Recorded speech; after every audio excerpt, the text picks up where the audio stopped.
उपस्थित पंचासीन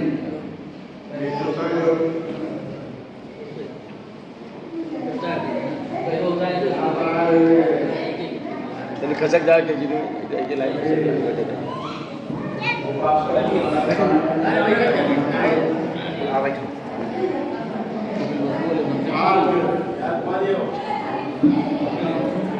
वीडियो बन रहा है आप लोगों का, पूरे देश में प्रसारित होगा, तो आप लोग इत्मीनान से देखिए कैमरे के तरफ। आज आपका संदेश जाएगा देश विदेश। बाबा साहब डॉक्टर अम्बेडकर ने दीक्षा के पूर्व संध्या इस देवदा में प्रत्येक वर्ष की भांति दीक्षा दिवस, देवदा महोत्सव और 3 दिवसीय प्रशिक्षण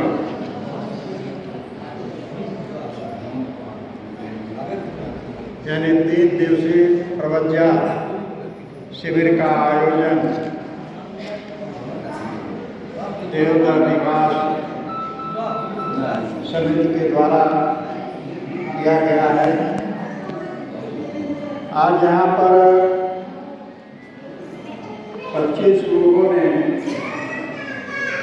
इस 3 दिवसीय कार्यक्रम में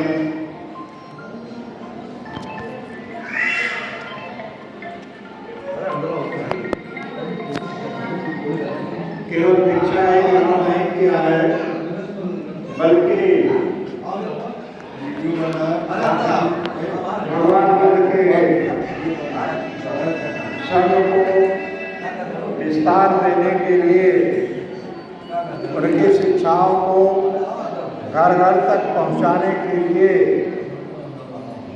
उन्होंने सावध प्रवज्ञा ग्रहण किया है।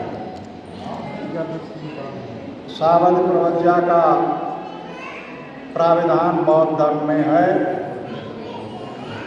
और प्रत्येक बौद्ध को एक बार चीवर अवश्य धारण करना चाहिए। जैसा कि हमारे संस्कारों में आता भी है चीवर संस्कार। चीवर संस्कार का मतलब होता है कि एक बार अपने जीवन काल में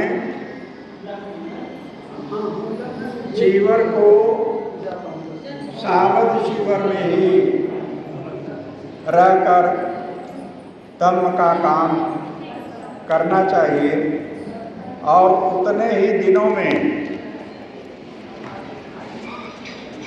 जो घर गृहस्थ का काम है जिसे हमेशा चलाते हैं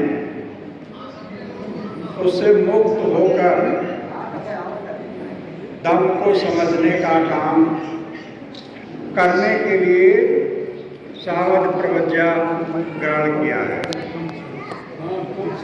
इस सावध प्रवज्ञा की अवधि में विद्वान भिक्षुओं के द्वारा धम्म की देशना दी जाएगी। कैसे धम्म में चलना है, कैसे उठने बैठने हैं, कैसे दूसरों के साथ व्यवहार करना है, इन सारी बातों की जानकारी विद्वान भिक्षुओं द्वारा, आचार्यों द्वारा आप सबको दी जाएगी। यहाँ जो प्रशिक्षण दिया जाएगा उसमें उपासक उपासिकाएं जिन लोगों ने जीवन नहीं ग्रहण किया है वो भी बैठ करके सीखने का काम कर सकते हैं, लेकिन उनको अलग बैठना पड़ेगा और कापी कलम लेकर उसको उसको नोट भी करना चाहिए कि धम्म की शुरुआत होती है सिद्धार्थ राजकुमार ने बुद्धत्व प्राप्त किया कहाँ पर, जिसे आज बोध गया कहते हैं। एक वृक्ष के नीचे, पीपल के पेड़ के नीचे बैठकर कठिन तपस्या करने के बाद बुद्धत्व को प्राप्त किया। और जब कोई भी महापुरुष बुद्धत्व को प्राप्त करता है तो इस संसार में हलचल हो जाती है। सिद्धार्थ राजकुमार ने भी जब बुद्धत्व प्राप्त किया तो बहुत तेज आंधी और पानी आई। तो वहाँ के जो राजा थे मुचलिंद, उनको चिंता हुई कि वो तरुण पेड़ के नीचे बैठकर तपस्या कर रहा है, कहीं उसको किसी प्रकार का नुकसान न हो जाए। उन्होंने आकर बुद्ध की सुरक्षा की। और चूंकि वो नागवंशी राजा थे तो लोगों ने ये भ्रम फैला दिया कि एक नाग ने भगवान बुद्ध की सुरक्षा की। और जो अभी नया तालाब बनवाया गया उसमें एक किनारे पर भगवान बुद्ध का प्रतिमा लगाकर उसके ऊपर नाग का फण दिखाया गया कि नाग द्वारा भगवान बुद्ध की सुरक्षा की है।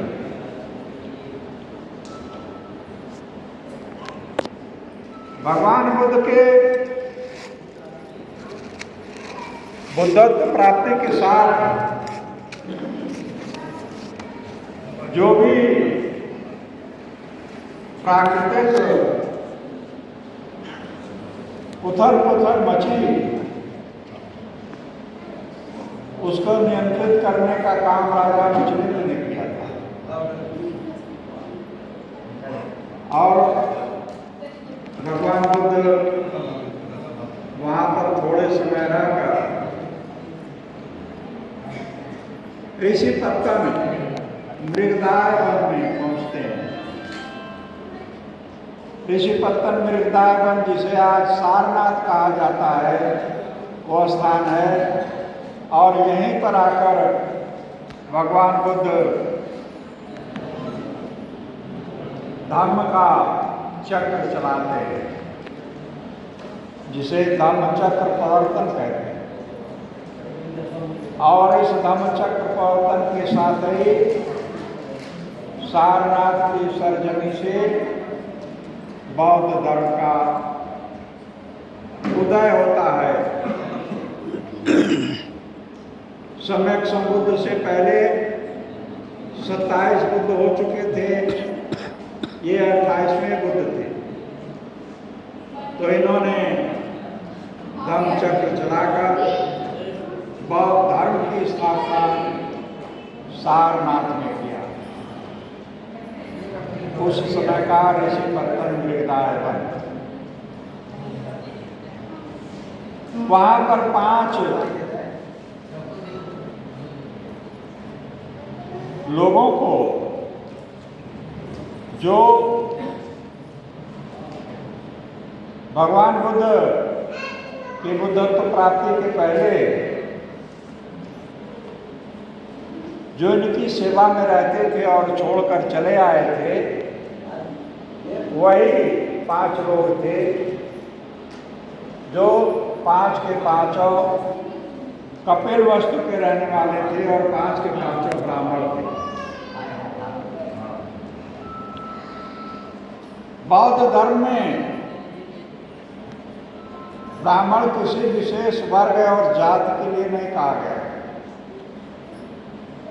ब्राह्मण का अर्थ होता है विद्वान, बुद्धिमान, विद्वान। भगवान बुद्ध की गाथाओं में बहुत सी जगह पर ब्राह्मण शब्द का प्रयोग हुआ है। तो ब्राह्मण शब्द अगर वर्तमान जिसे हिंदू कहते हैं उसको लेकर चलें तो ब्राह्मण अपने आप को सर्वश्रेष्ठ कहता है और कहता है कि मैं ब्रह्मा के मुंह से पैदा हुआ हूँ। विरोधाभासी वक्तव्य मिलता है। आज तक संसार में कोई भी जीव जंतु पशु पक्षी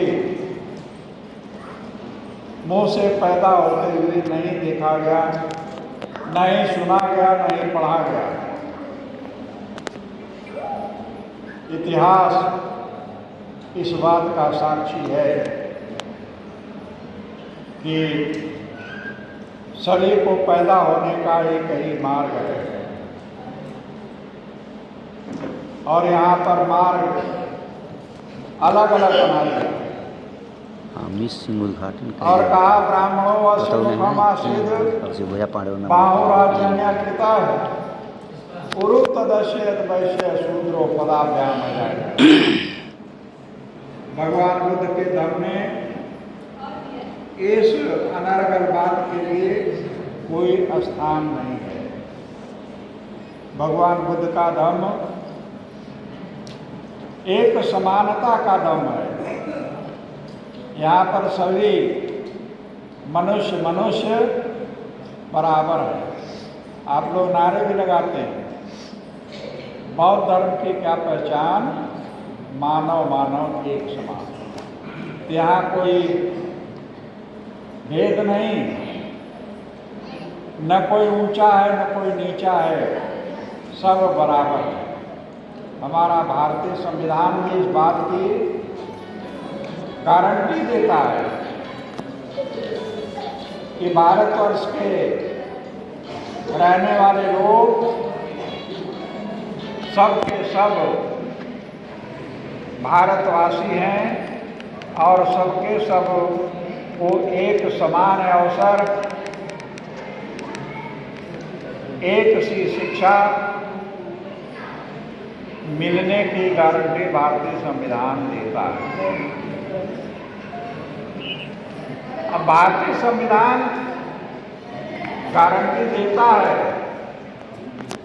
लेकिन उसको लागू करने वाले लोग उसको सही